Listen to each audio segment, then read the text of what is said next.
Kayak sing tak omongno dhisik ya yo, pokok wong nek gelem belajaran nggih jajan, wis pokoke penak yo ana acara apa-apa iki karek gaekno dhewe. Edisi kali ini aku nggawe bolu klopo mini 150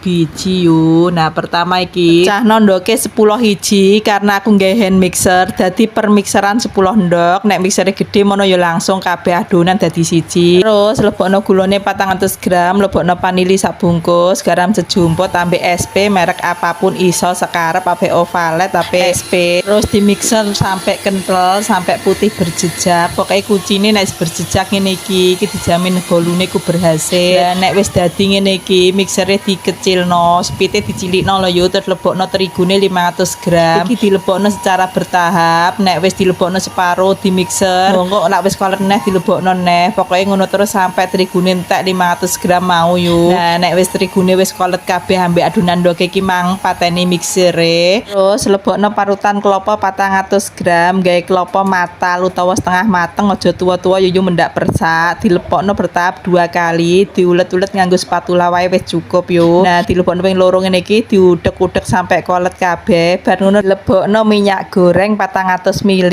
iki leng lebokno yo bertahap saitik-itik karo diudek nganggo spatula ngene iki nek minyake wis masuk kabeh udek terus udek balik ngene iki pokoke aja sampai ono minyak mengendap ning ngisor ya yo. Terus untek ning loyang sing wis diolesi margarin karo tepung terigu. Iki aku nggae loyang 35 karo 6 diratakno terus ditoping keju kena, kacang sangrai yo kena. Iki aku tak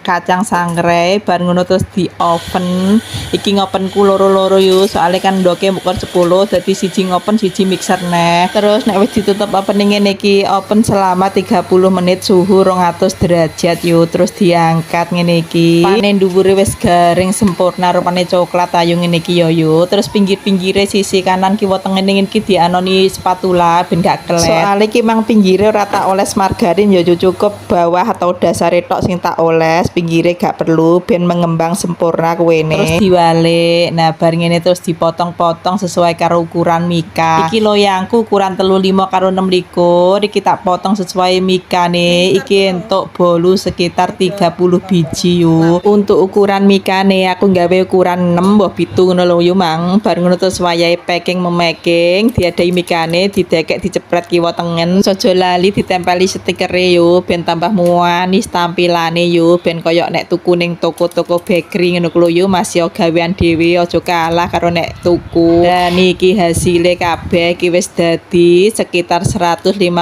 biji isek nyiso dipangan dhewe alhamdulillah masih ora dodolan nek iso gawean dhewe iki enak lho yo